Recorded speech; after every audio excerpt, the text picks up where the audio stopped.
the things that we see as young girls, as young boys. Hmm. There is a lot of inequality there, and I think a shift is happening.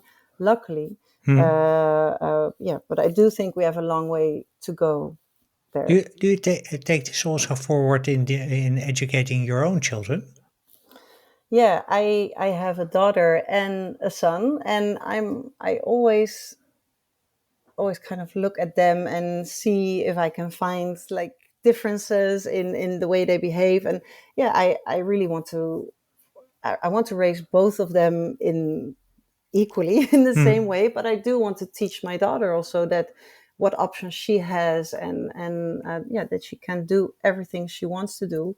Yeah, but she needs to be confident and persist, and also I think that it's a job as parents to teach our boys Hmm. about, yeah, respect for women, and yeah, but it's not only up to the parents in the end. Like, I think No. it's up to all of us.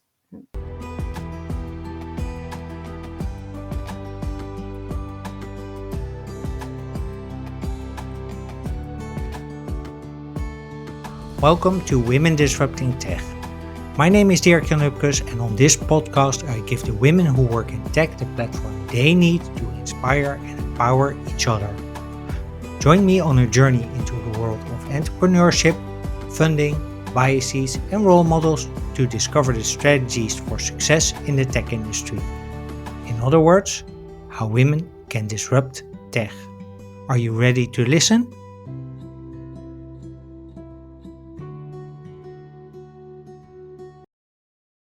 Hey, welcome back to Women Disrupting Tech, and thank you for listening to episode 53.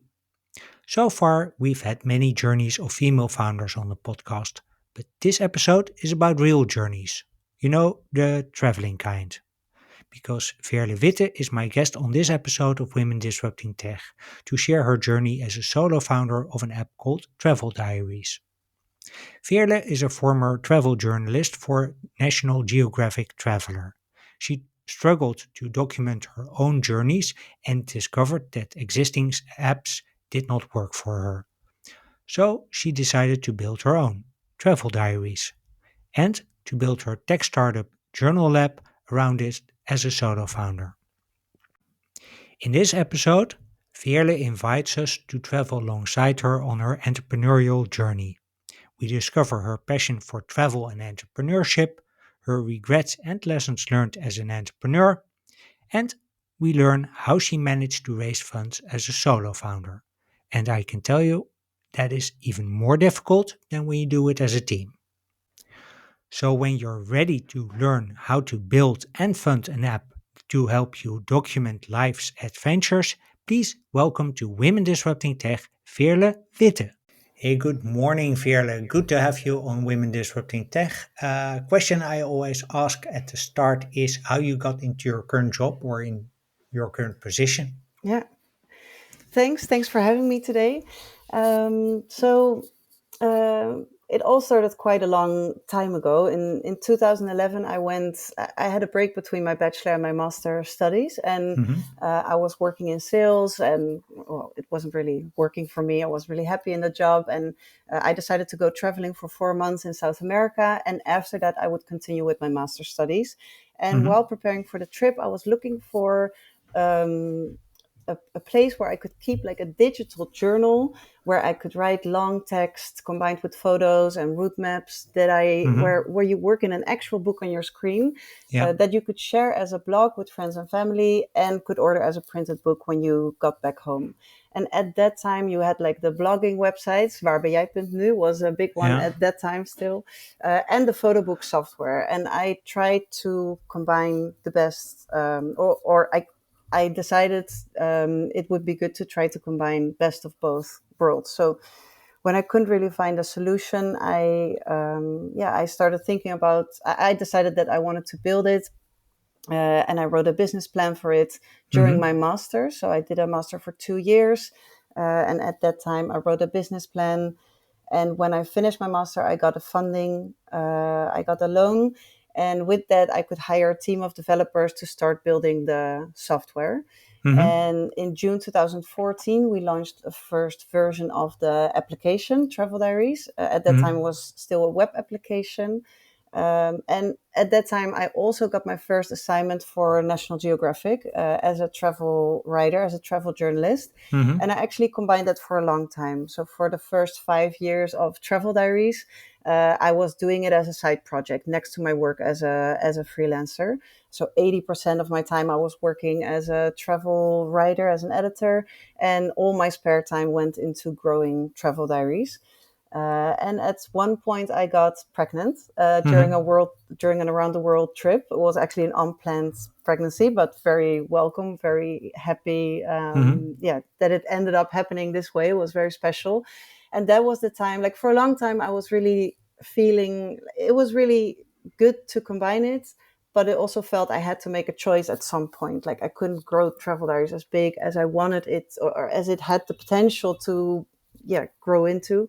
Um, uh, while also working as a travel journalist. And that felt like the point. Now is the time that I will start traveling less and will have, yeah, I want to dedicate more time to the project.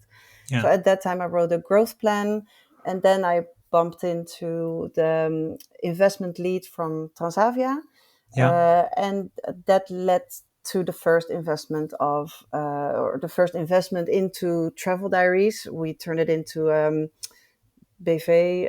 What is Yeah. Yeah. the You yeah, incorporated the company. exactly, yeah. Yeah. And then I went in full time as a CEO and started building a team around me. And yeah, now we're 5 years 5 years later, and yeah, still growing. Okay, so actually you used your pregnancy as a sort of decider to pivot into full time doing this, Yeah, it and felt. do you travel at all still? Yes, yeah, we still travel. Actually, my husband is a photographer, and we also work together. We worked together in the past creating stories, and we still do it. But the Mm-hmm. travels are more focused around family travel. And I do have to say, most of my time currently is going into the business. Yeah, But we still try to make, yeah, like off the beaten track trips with the children, adventurous trips, outdoor trips, because I don't think that has to end when you get children. no, I love traveling. I love showing our children the world also. And I also still love to make stories about it. But it's just a small percentage of my time still going yeah, into creating travel stories. But it still combines well with Travel Diaries, I think. yeah, Yeah. yeah. Do you use your own software? Yes, I do. Yeah. Yeah. I've created So several books. yeah, so Yeah. you actually, yeah, as they call it in startup lingo, you are eating your own dog food, or in this Yes, case, your own exactly. travel food. Yes, exactly. I do have to say that often with many trips, I didn't create a book. Like I Mm-hmm. didn't feel, I didn't have the time, or I forgot, but I did create many books. And actually the first book that was created in our software Mm-hmm. was my book about my trip to South America. So where the idea started at that time, when the software launched 3 years later, the first book Mm-hmm. that was created was of my South America trip. Yeah, Oh, yeah, cool. yeah. So is that still something that you look at At the what? the book? I haven't looked at that in a long time, actually. But yeah, I still often look at. Actually, we also created a book of our world trip, for example, Mm-hmm. which is a bit more recent. And yeah, I do regularly look at it or take it to possible clients and, yeah, showcase it. I think it's really nice to be able to look back at those memories and read what you've done. And I think that's the big difference also with photo books. Like Mm-hmm. I think you with photos you still forget a lot of what you experienced or felt at the time. Mm-hmm. And I think that's the beautiful thing about written text, that 20 or 30 or maybe 100 years from now, not me, but the next generation will be able to read like really what we Yeah, experienced and what we did, and the hard times and the good. So I think, yeah, I really like to be able to do that. yeah, it makes it more tangible, right? Yeah, exactly. Yeah. Yeah.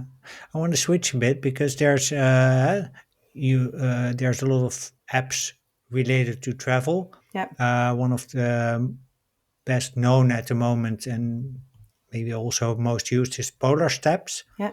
Um, so, what is different about travel diaries Yeah. from those others? Yeah, good question. So I think the most important difference is our what you see is what you get editor. Mm-hmm. So with Polar Steps, it's more that you're writing updates and you're being followed on the map, which is actually a really cool feature that they have. But Mm-hmm. our software is more similar to photo book software, where Mm-hmm. you are really from the start, you are entering the creative process of creating your own book with the focus on the option to be able to add long text. And this is actually a very complex technique that took us in the development stage, like it took us 4 months to solve the problem. Like it doesn't sound very complex, but to be able to show text in the same way on every device in every browser is very Mm-hmm. complex because they show text differently, Yeah. and it needs to be to look the same, because if a word is in a different place in your printed book or in your PDF, yeah, you have a problem. So that was a complex problem to solve, and we're one of the only editors in the world that offer that in that way. So what we try to offer is really the best journaling software in the world, Mm-hmm. and we focus on people that really love to write, that used to write written journals in the past, but are really looking for a better digital solution. Yeah. So it's the creative freedom of the creation of the book. And in the end, I do think people are going to make a decision. Like if they're going to make a trip, they're probably not going to use both Polar Steps and Travel Diaries. Mm-hmm. But I think we are focusing on different target audiences. Yeah. And also the fact that we are not only a travel app anymore. We also have we have a white label focused on parents, Mm-hmm. baby diaries, where people can create baby books, pregnancy journals. So I would say we are more journaling software focused on journalers for with the option to create any kind of book. Yeah, you can imagine Yeah. in the future with our different labels. Mm-hmm. So it's more about journaling, where travel is yeah, let's say, was the place to start. Yes, exactly. Yeah. Okay. So how do you do you actually, is this a paid is there a free version, paid version, is freemium, Yeah. how do you price this whole thing? So in the past, it was always a free app. So the app was free to use for an Mm-hmm. unlimited period of time, actually the same as Polar Steps. Mm-hmm. And you would only pay for the printed book. But we noticed, like, we were growing quite fast from the start. We were growing with about 1,000 new users per month, and but Mm-hmm. conversion to the printed book was always quite low.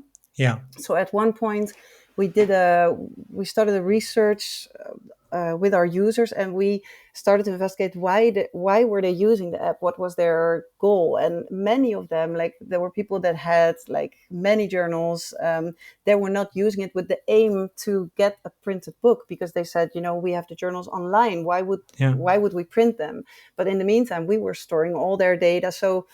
So then we decided it would be good to change to subscription models Mm-hmm. that matched with all our different types of users. So Yeah. Yeah. we still have now we have a 30-day free trial. And after that, people can choose one of our subscription models. We have basic, online, and print. Basic is basically just the use of our app and unlimited data storage. Mm-hmm. Online is that plus the option to be able to download PDFs of your books at any time. Mm-hmm. And the print one is all of that, including the printed book. So you kind of pre-order your printed book with a discount. Mm-hmm. With all the memberships, you can still order a printed book at any time, but you just don't commit to it. So the memberships and the printed books, those are our two most important B2C revenue Yeah. models. Yeah, Are there also B2B legs to this? Because yeah, when I was looking at your homepage, I was like, hey, maybe this is good stuff the for some travel organizations that like Verre Reizen or Namaste. yeah. Actually, we have two B2B revenue models. Mm, One is branded content. So we have a travel inspiration platform, which stems a bit from my passion of content creation. And I mm, thought, hey, we could create travel inspiration platform where we can serve content to our community of travelers.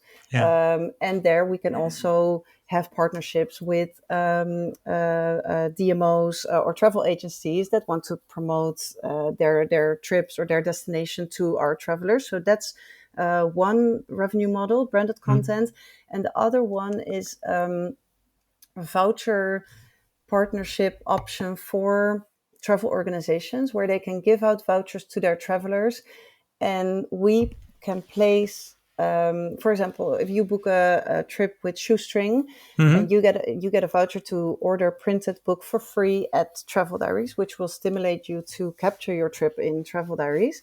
If yeah. you once you share your stories with friends and family, we can place like advertisement of Shoestring next to your story, saying, "Hey, Dirk Jan is traveling with Shoestring. If you also want to make a beautiful trip like this, you can see the you can click here." Yeah. And on top of that, we can also bundle the stories of these travelers on a branded page of the travel organization. And we're Mm, currently working on a plugin for the travel organizations to be able to show the content of their travelers on their own websites. But because we yeah. actually noticed it's something like user generated content, like authentic stories from their travelers, is something that travel organizations are really looking for. Like, how can Yeah. we use that? How can we get a grip on that? So that is Yeah. something that we are working on. Yeah, I can imagine because especially indeed the user generated content, how Yeah, great is it when you can sort of see the stories of previous travelers or maybe even live travelers exactly. on your Yeah, website. yeah, exactly. Yeah, Yeah, okay. So I want to switch gears a bit yeah, because you decided to build your own app and your own startup, and you did so as a solo founder. yeah, And I was wondering why you did that as a solo founder. yeah. It was never really a conscious decision to start it as a solo founder. It was just an idea that I had at the time, and I decided I wanted to build it. And Hmm. I did look for partners, like technical partners in the beginning, but I didn't really find the right ones. And then I just decided to, to write a business plan and get funding. Hmm. And with the funding, I hired a team of developers to build the web application. Um, I did find out shortly after that running a tech startup, which it basically was, Hmm. is really hard without a technical co-founder, Uh, because the hmm. money was gone. Like Yeah. I spent all my money on building the software, but I was really inexperienced. Like I had Yeah. no, I don't want to say I just jumped in it and I learned as I went, but Yeah. I had no idea about startups and tech, or so I learned pretty soon that I needed a technical partner on my side. If And at that time, one of the guys who built it, he said, I love the product. There's so much potential. I want to step in as a technical co-founder. Uh-huh. Um, that was unofficial, and we worked on it because I was still working on it on the side, and he also worked on it on the side next to his job as a freelance developer, software developer. So we did that for about 2 years, but then he unfortunately got into a burnout, so he left the project at that time. Oh. But it was a great help. Like, we did have a great cooperation. We also parted well, so it was at that time, it was really nice to have him on board. So then I was a solo founder again. Yeah. And I worked, actually from my job as a freelancer. I funded Travel Diaries, like we were Yeah. getting some income. And with that money, I hired some freelancers to maintain and further develop the software. Hmm. But at the time when I started talking to Transavia, Yeah. they said one of our terms, to invest, like, we love it, but you should have a technical co-founder. So then I Uh-huh. started looking for a new technical co-founder that I found pretty quickly, and he invested with time and money, and then right after that, Transavia invested. I got the first investment, Mm. but on a personal level, yeah, it was also, I think, bad timing. Like Corona happened very shortly after the investment, so we Mm-hmm. were on a, how do you say, like, we were getting momentum and we Yeah. had big partnerships lined up. Everything was going well, and then everything just crumbled to Collapsed. pieces. Yes, Yeah. exactly. So it was a really difficult time. We did get a call. Got a funding from the government, which helped us survive Corona, and was actually good for us because it really helped us focus on improving on the technical things that we wanted to do, like building the app, Mm-hmm. moving our software to the newest cloud techniques.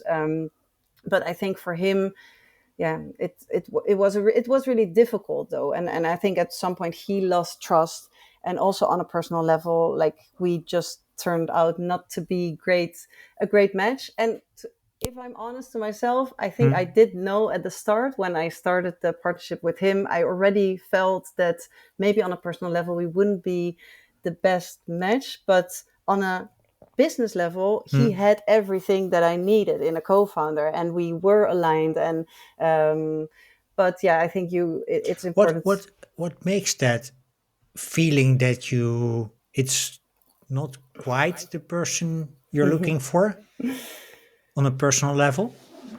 Yeah, I don't know. It's hard to tell, but I think it's also a bit about being the same type of person with having the same interests, and um, having the same way of communicating, same leadership style. But at that time, I just said to myself, it's okay to be different, Yeah. and as long as we do have the same view on how we further want to develop this. Uh, Yeah, but after 1.5 years, we decided it was not working, and then okay. we parted ways, and I became a solo founder again, which actually turned out to be great for me and the company. Like it turned out really well. I started building a tech team around me again, and Mm. the team stayed. Like the guys that I hired at the time, Mm. they started as freelancers, and they worked for freelancers for as part-time freelancers for 3 years, and all of them are like, he is now the CTO of the company. Mm. So yeah, it took a while, like, but I think in the end I found a way that works best for me and Yeah. the company. Yeah, Okay. yeah. Looking back, would you do it again as a solo founder?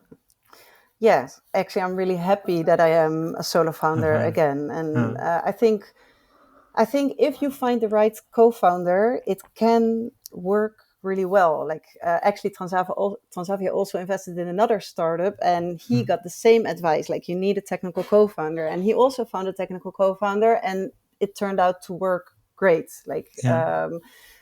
so, I think it can be really nice to have the right co-founder on your side, but I also think it can be hard, even with the right co-founder, because you still have like Mm. several captains on the ship, and I think for me in the end it works best by myself. And I think now also being in a different stage, like with three very supportive investors behind me Mm. that I really see as my mentors, and an amazing team that are very involved with the startup. Like I'm building a management layer below me now, which is also, yeah, it's really nice. Like you're not doing Yeah. it by yourself anymore, but you're still in the end the one making all the final decisions, and that's also really easy and convenient not to always, yeah, I don't have to agree with someone else. In the end, I can just say this is the way it's going to go. And yeah, I think yeah, for me it worked out really well. Okay. Yeah. Yeah, I can Mhm. imagine. Yeah. So about the funding, because you managed to raise 1.5 million, I think, in over three investment rounds. We Yeah. talked about Transavia, and you just mentioned some new investors. Yeah. Um, what I n- what I read and what Hmm. I learned is that for solo founders, Hmm. getting funding is difficult by Hmm. default. But Yeah. for female founders, it's more difficult. Yeah. But then for solo founders, Hmm. it's even more difficult. Yeah. So I guess two questions. One is how did you manage to get that funding? Yeah. And second one is also a bit looking back at your previous answer. How did Transavia respond to your CTO leaving? Yeah. Good questions. I think actually my first, so indeed I got three investments. So the Uh-huh. first one was Transavia, and it happened really organically. I bumped into the investment lead of Transavia. He had just started 2 weeks ago, and we met each other at the Travel Impact Lab, Hmm. and there was just a great connection. And from there we started talking, and he introduced me at Transavia, and yeah, when I found the co-founder, they invest. Oh, I did the pitch, and it was a long, how do you say, long. It took over 5 months, I think, from the first conversations until the actual Yeah. investment. So it was quite a long period of talking, but it happened really organically, and I was not in a rush because I still had my work as a freelancer, which Yeah. was going well. Um, so that was the first investment round. Then, as I said, we had the call financing us through the Corona period. Mm-hmm. And then when my co-founder, when we broke, so actually Transavia was really supportive of me when at one point I just said to them, okay, this is really not working. This is why it's not working. I don't know what to do. What should we do? And the investment lead from Transavia, he said, okay, let's make a plan together. Let's buy Mm-hmm. him out. We can support you with it. And that's what happened. So they were really supportive. And then actually I was talking to an IT company at the time Mm-hmm. for a contract, and then I said, the contract is not, it's not going to work out because our runway is like really short, and we don't really know even how to continue from here on. And then they said, maybe we're able to help you. And then organically also conversation started, and from there they became interested in investing in the company. And it's Uh-huh. actually the conversations with them were started by my previous co-founder Mm-hmm. for a partnership, but then they ended up investing in the company. So they invested with 200K at the time, and they bought the shares of the co-founder that we just Ah, they did the buyout. yes, exactly. Yeah. Well, we bought them back from him, and then they bought them back from us, Yeah. which turned out Yeah. to be Okay. a good deal for us as well.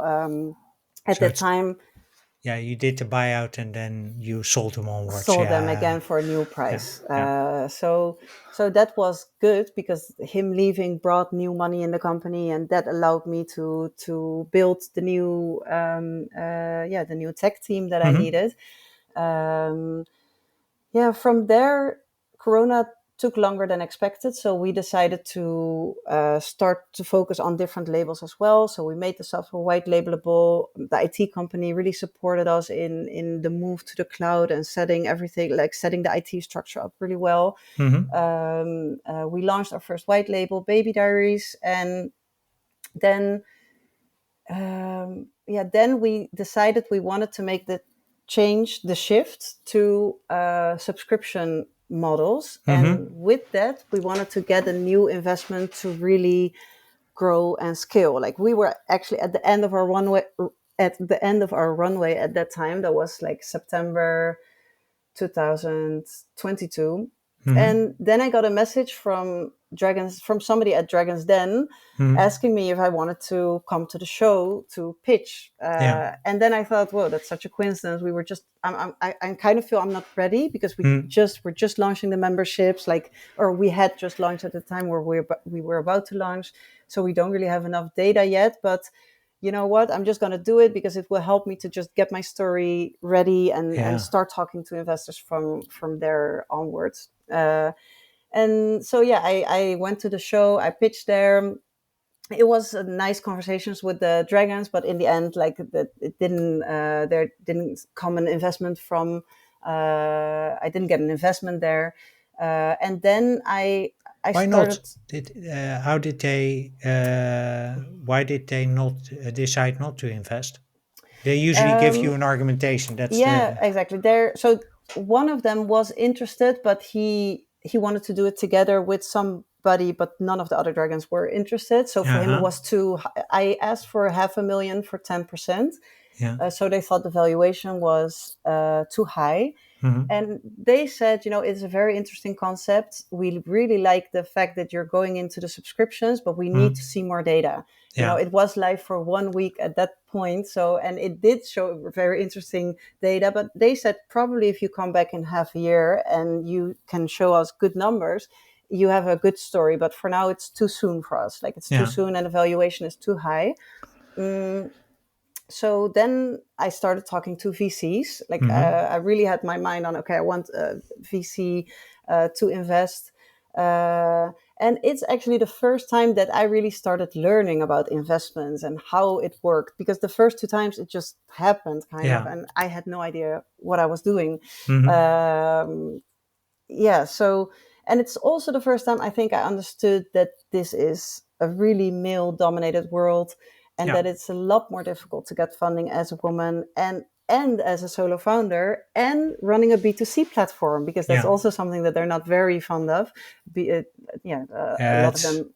it's all about B2B SaaS nowadays, Yeah, exactly. almost. Yeah, and Yeah. B2C, they're all saying, B2C advertisement is getting really expensive. So, but yeah, I was just really confident about my company, about the steps that we've taken, and really focused on the data. So, from that point onwards, we were just, okay, we need to get the right data about the subscriptions. We really need to focus on the KPIs, like new users, what's the conversion to member, how much Mm. are we earning on average per user, what is our estimated retention rate. And from there, we could really kind of see a more predictable business model. And Mm. with our annual memberships renewing year on year, Yeah. it becomes very interesting. So I was positive. In January, I had a lot of conversations with VCs. They were a lot of companies that were interested, but they also said the same, basically, like the data, you just don't have enough data yet. Hmm. So the other investors at that time gave me like a bridge loan, so I could focus a bit longer on gathering the data that we needed. And Hmm. then by the summer, I felt really confident that it was the good time. So I started talking to some investors again, Hmm. and then I just kind of found the right one by coincidence. Again, it was my best friend. I was talking to, I was having conversations with several smaller investors that wanted to be part in the round, but that was Hmm. not what I really wanted. Like I didn't really want to have 10 small investors in one round. I really prefer to have one investor doing the whole round. And I was Yeah. searching between minimum half a million to a million, with preference, of course, to for a million, because it would just give us a lot more to work with. Yeah. And then one of my best friends, she said, hey, I've been talking to this investor. He was interested in helping me because I needed some funding, and but it was not necessary anymore. And I told him about you and what you're doing, and he was really interested. So he really wants to meet with you. And I had a meeting with him, and I had no idea what kind of investor it was. I thought it was a just also like, I thought maybe he can do 100K or 150K and join the round of these other investors that were Yeah. interested. And then at the end of the conversation, he said, yeah, what are you looking for? And then I told him, okay, so between 500,000 and a million. And he said, okay, yeah, I was thinking exactly the same. And then I was like, okay, this guy wants to do the full round. Yeah. And yeah, then it just, it went very fast. There were, I think within a month from there, we signed, what's it called? The Term letter of sheets. intent. Yeah, exactly. Yeah, there Uh, were actually no term sheet, it was a letter of intent. And we started the investigation. Yeah, and so it happened. In the end, and then he ended up doing 1 million, so 700,000. Actually, 700,000 was an investment and a 300,000 convertible loan, and Hmm. then the 200,000 bridge funding from the other investors converted in this round as well. Ah, okay. So Yeah, they actually sort of made sure they didn't dilute. exactly. Yeah, Yeah. yeah, yeah, yeah. That is quite an interesting funding journey. There's a lot Yeah, of coincidence there, but yeah, it turned out right. yeah, exactly. Yeah, I think just talking to a lot of people about your ideas, and I was thinking about it this morning Huh. preparing for the interview, and then I actually thought, yeah, it also shows that we have a really interesting business model here, and it interests people because obviously Yeah. without even looking for funding, people are by themselves like interested to join, Uh-huh. which I think is good. But on the other hand, I think for me it would have been good to understand a lot more about the investment world and how it works. For example, when I got the 100K investment, I gave up so much of my shares. Like knowing what I know now, I would Yeah. never do that again. Like I No. would go for a convertible loan, but at that time I didn't know what a convertible loan was. I didn't even understand that from that point onwards, we were probably going to have many more rounds. That was just like, okay, I'm going to give away 20% now, and I'm going to give away 20% to my co-founder, and then I still have 60%. And we have 100,000 euro, and that's so much money. And Yeah, yeah, yeah. it's not a lot of money when you're No, building a company in the end. no. I don't have any regret. Like I'm still really happy. Transavia is an amazing partner, and I learned from it. When if I'm ever going to set up a new company in the future, Yeah. I will do it differently. But um, yeah, it's if I could do it again, I think I would negotiate a bit better for myself. Okay, so Yeah, that's I guess one of the lessons that yeah, founders, yeah, female, solo, maybe even teams can learn is not to give away too many shares really early on in the game. exactly. Yeah, yeah, Mm. and I think really educate yourself on it at that point, and maybe also not go straight away with the first one. On the one hand, you're talking to someone and it feels good, and there is an opportunity there, so you also don't want to let it slide, and you just want Uh-huh. to go for it. But on the other hand, if there's one company interested so easily, maybe talk to three more, and if Yeah, you get multiple parties interested, you might be able to get a better deal. yeah. Yeah, So you're also a female founder. yeah, Any particular experiences you had that, yeah, made you maybe feel like, hey, there's something different about me as a female founder? yeah. Well, I never really felt the difference between myself and men in my study or my work or as an entrepreneur. Like actually until the time I started talking to VCs, Uh-huh. that was the first time that I really felt, hey, I have like, how do you say, a male entrepreneurs or male founders have an advantage over me, and Yeah, there is prejudices around females. And just looking at the statistics, my odds are like very are not in my favor. Like there's a no. really, really, really small chance that I'm going to secure an investment. And I also started thinking about this a lot, like where where does it come from? Like, Hmm. How did and it show, by the way? well, it showed to me by talking predominantly to males, young Hmm. males. I think the thing is, it's not so obvious. I think in the end, you just start researching and you start understanding it more. I think there was a lot of interest, Hmm. and I was always treated with well and with respect, and the conversations were good. But I think it's just, yeah, looking at the statistics and the feeling you get that. Yeah, in the end, my product is also focused more on women. So Hmm. I think women investors will also understand the product better than than male investors Yeah. would. Um, yeah, So I guess that's also a lesson. Talk to the people who will understand you. And Yeah, in your case, that would be female investors, I yeah. guess. Although in the end, it were all my investors are males. Oh, Yeah. that's So, yeah. With an uh, IT company, I should have figured. yeah, yeah, yeah.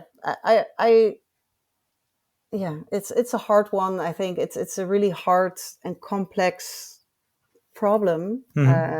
to. But I would recommend women and solo founders. I think the most important thing is to really educate yourself and have trust in yourself. Like I at one time I was pitching to a female investor Hmm. from a female investment fund, and she said, in the end they were interested. They were not investing in the end, but she said, if I can give you one advice, please have more confidence because you have a great product, what you have built already, and what you can be really uh, proud of it. And when Hmm. talking to you, there's so much insecurity, and that was actually true. Like I was always presenting things like really carefully. I never wanted to Over um, pitch. yeah, Yeah. exactly. And she said when talking to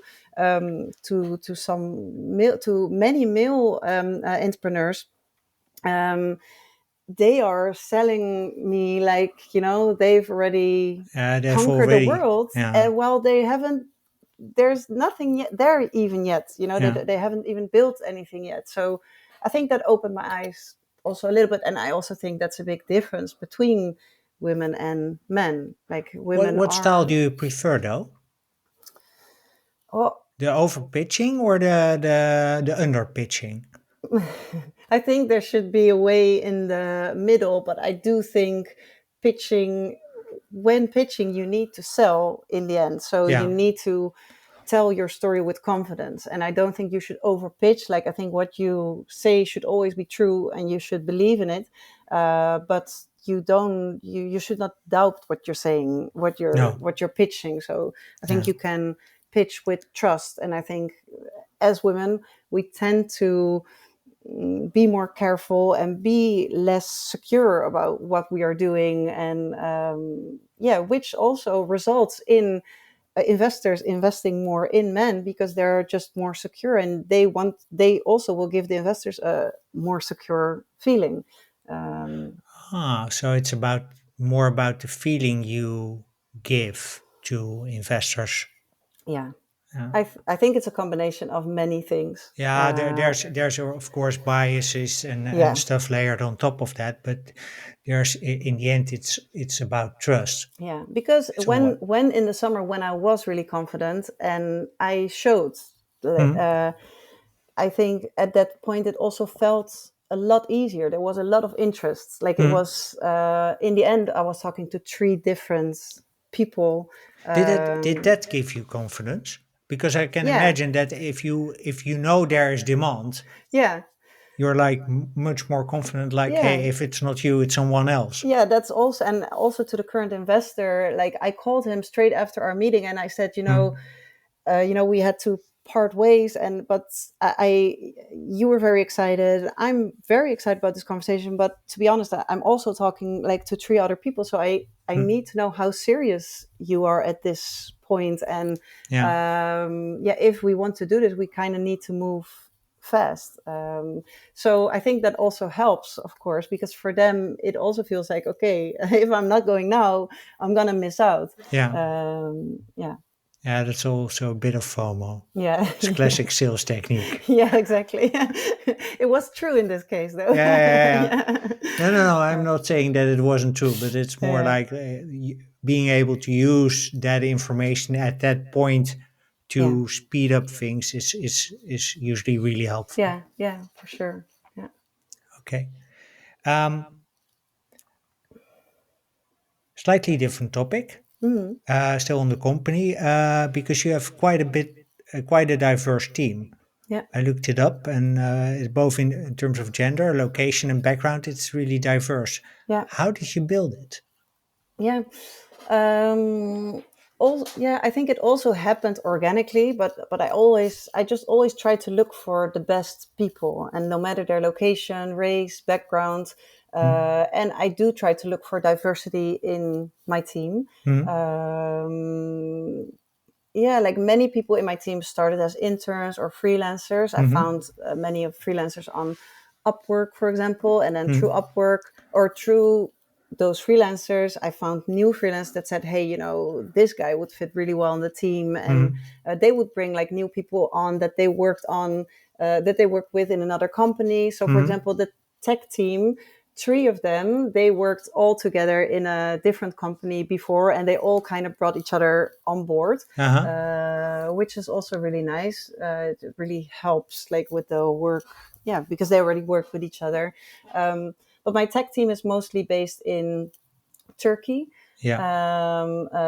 and also some of them are Turkish but live in the Netherlands. Mm-hmm. My head of marketing and growth, I really tried to look for somebody close to me because I thought with this investment round we are a remote company, but I felt Mm-hmm. maybe I do need an office now. Maybe I do need to, yeah, build a local team. It's something that I really started questioning if I needed to do that. And I looked for somebody in the Rotterdam area, and I did have some conversations with good marketeers here, but I ended up finding the best one in Berlin. Yeah. And yeah, so and then yeah, I just really wanted to work with her, and actually it was really great bringing her on board. Like she has a lot of experience with leading remote marketing teams, and also bringing in like the right tools and processes, like putting the right processes in place to lead a remote team. So you don't, Yeah. if we're not investing in an office, we should invest in all the tools to be able to have strong remote working processes in Yeah. place. Um, yeah, so with the investment actually came a big shift, because before that I worked with a team of freelancers who were working like 2 to 3 days per week, Mm-hmm. which allowed me to easily scale up and down. And I never really felt confident enough to hire people. I always thought I cannot offer them enough security with a Mm-hmm. runway that might end in a certain period of time. But with this investment, we really made a shift, like moving away from freelancers and agencies, or maybe not away from them, but moving them in on, Yeah. like employing them, but really moving to full timers. So we have 9 full timers now and 3 part timers, and they're all employed or on contractor base, because we just felt we needed people with more dedication, more ownership. But it was Yeah. a It very does big also. shift. Yeah. It does also help you if compared to having someone freelance for you 2 3 days a week Yeah, to full time. Now of day, all of a sudden their available time. Well, yeah, I wouldn't say exactly. doubles, but well, at least expense quite dramatically. Yeah, exactly. If you do that with freelancers, then it does get really expensive really Yeah. fast. Yeah, no. So it was a really big shift for me also, because my role also changed a lot. Before this, I could easily manage for Mm. freelancers, and yeah, not have like the right roadmap and everything in place, so we all understand what are we doing and why. And yeah, with the last few months, mm, yeah, we set up everything in a way that we can work much better together as a Yeah. whole team, to have the management layer. Yeah, it was a big shift, but it was really necessary. And now that everything is in place, it's yeah, really great. But actually, I feel I'm not answering your question. That I have a diverse team, Uh, and how we built it. Like we do have people like in Turkey, Argentina, Berlin, Ukraine, even. Yeah, yeah, but you told me that it's mostly organically then yeah, that that's you true. find Just them. trying to look for the best people, no Yeah. matter their location, and also not trying to have any prejudice there. So we just hired somebody new in the marketing team from Pakistan, for example. Yeah, and he just seemed like the best person for the job. So I think it doesn't really matter then where he lives, or I think Yeah. it's just it's also really nice to have people from different backgrounds and locations and cultures, and because you can learn so much from each other Is there. that, I mean, to me, Hmm. travel has always been about that, learning from other cultures, how Yeah, they exactly. deal. Yeah, So, yeah, in that sense, I'm always, yeah, I'm not sure if I would build this into a company, if I would have so much geographical spread. yeah, But for sure, I would also include a lot of other cultures because it's, yeah, yeah. Yeah, just, for us it's working really well, and also because our focus is not really on the Netherlands. Especially with this investment, our focus is mainly on the English speaking markets. Yeah, so it's also nice to have an international team with experience in those markets. yeah, So that is more something that we would look for, yeah, than having somebody in a geographical, more local place. yeah. Sounds like a good bridge to my follow-up question. Yeah, What are your plans for the future? Because you already touched on that it's not just travel anymore. yeah, It's yeah, more diaries based with travel as an application. But yeah, how will it expand from here? yeah. So currently we're really focusing on improving the software. So we're doing a Mhm, redesign, we're adding new features, we're adding a community section within the app where people can browse each other's journals and read each other's diaries. We're mhm, looking at AI integrations, so you can so AI can help you write your journal, for example, or yeah, assist you there. Yeah, lots of new things actually. So to really bring more value to the users. mhm, And then the next step is to further fine tune the business model. So we launched the subscriptions in that way at that time. mhm, But I think now is also the time to test with different forms of the maybe reintroducing a freemium model, but then, yeah, and different because it also helps you grow faster because people share their stories with friends and family and bring in new users. yeah, um, and then we are planning to launch more labels, so a general journaling label, mhm, and a cookbook label, and also grow the overall brand, so like Journal Lab, and to have more unison in the brands. okay. So does the cookbook, does it by any chance have a sort of international travel link to it? Like What do you sharing mean? your favorite dishes from, in my case, India or New Zealand or Australia or. No, I think it would be more like, cook lovers or people just trying to keep their recipes in different places. Like this would be the tool to store all your favorite recipes and Ah, or yeah. put your own recipes that you create and share them with friends and family if you want to, and order your printed book, or a PDF of your own cookbook if you Yeah. want to. So it will just be about create storing and creating and sharing your own recipe books. So it's a totally different market that we would focus on. But Yeah, I also was. there's not really a similar tool like that. There's not really a place to do Okay. that yet. Yeah. I want to switch to move towards the end of the Yeah. podcast. Thanks for the conversation so far, really inspiring. Thank you. I have this arrangement with Jacqueline van den Ende. Yeah. She's one of my previous guests, and when we were recording the episode with her, she told me, well, in about 10 years from now, that's 2032, your podcast should be obsolete.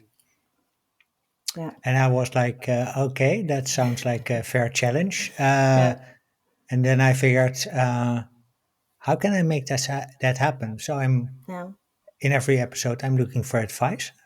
So I was wondering Yeah. about your views. What needs to happen before we can declare this podcast obsolete? Yeah, exactly. Yeah, so I think it's a really difficult topic, and I actually think about it a lot. Like, how can we get more equality for women in general? Hmm. And I think a very important start would be like 100% 50-50 parenting. So when you get children together, you take care of them together. Like Yeah.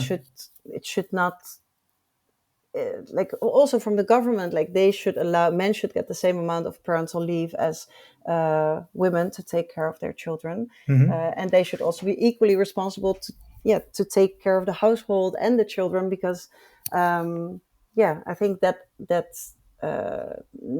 not having that equal brings a lot of inequality, and also makes it makes it harder for women to build their career, Yeah. and it also makes employers more, and investors more biased or less likely to work with women, because they know, okay, they might, get pregnant and they will be able to work less, and oh, if the children are sick, they're probably going to stay with the mother. So I think it Yeah. shouldn't be like that. Like it should just be 100% equal. I think that's very important.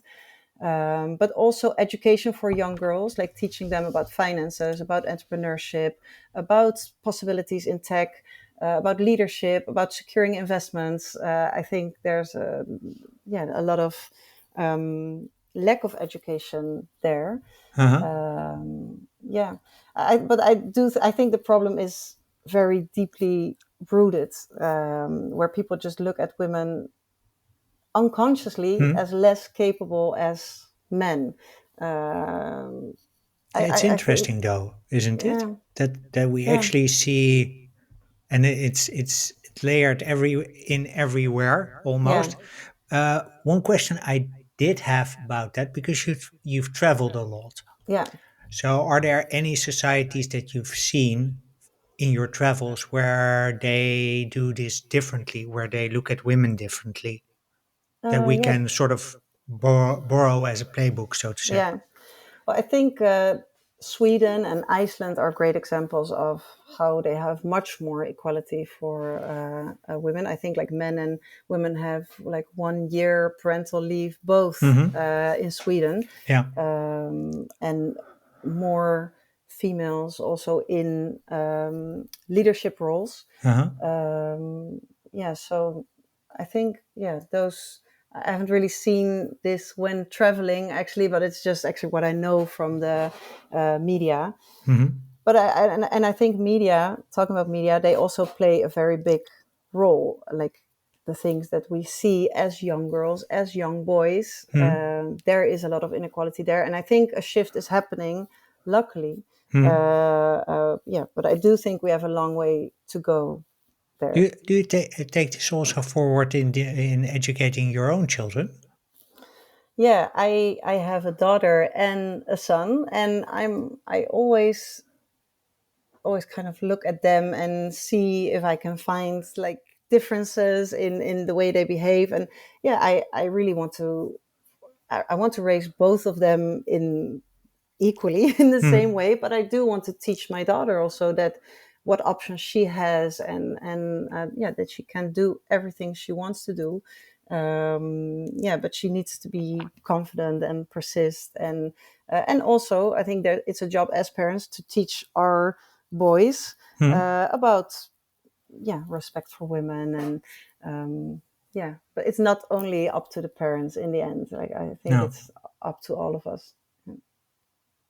Sounds like a great place to wrap. Thanks for the conversation. Really enjoyed this, Yeah, thank Veerle. you. Last question. Where can listeners find out more about you, about travel diaries, and the other apps that you are launching or have launched? Yeah, no, thank you so much for having me. I really enjoyed the conversation as well. Mm. They can go to traveldiariesapp.com, or search for Travel Diaries in the App Store or Google Play Store. And if they're parents and want to create a baby book, for example, they can go to babydiariesapp.com or search for Baby Diaries in the App or Google Play Store. And they can find me on LinkedIn by searching for my name. I'm always happy to connect. Okay. And we'll include those links in the show notes. So Perfect. thank you very much for the conversation. Listeners, thank you very much for listening, and hope to see you in the next episode. Well, that's a wrap. Thank you for listening to episode 53 of Women Disrupting Tech with Veerle Witte on how to build and fund an app to help you document life's adventures. Veerle and I hope that you've enjoyed our conversation as much as we did. If you want to learn more about Veerle, travel diaries, or journal lab, feel free to connect with her via the links in the show notes. And as usual, you can find the show notes at womendisruptingtech.blog. When you're a woman who's considering a career in tech and you're looking for a role model to inspire your own hero's journey, please check out one of the 52 other episodes of this podcast on Spotify, Apple, Google, or Goodpods. And if you're a regular listener, would you consider giving the show a rating or a review? That way, you help other people discover the podcast. Now, if you're a male ally and you want to help Veerle and the 52 other women disrupting tech make this podcast obsolete by the end of 2032, there's a simple thing you can do.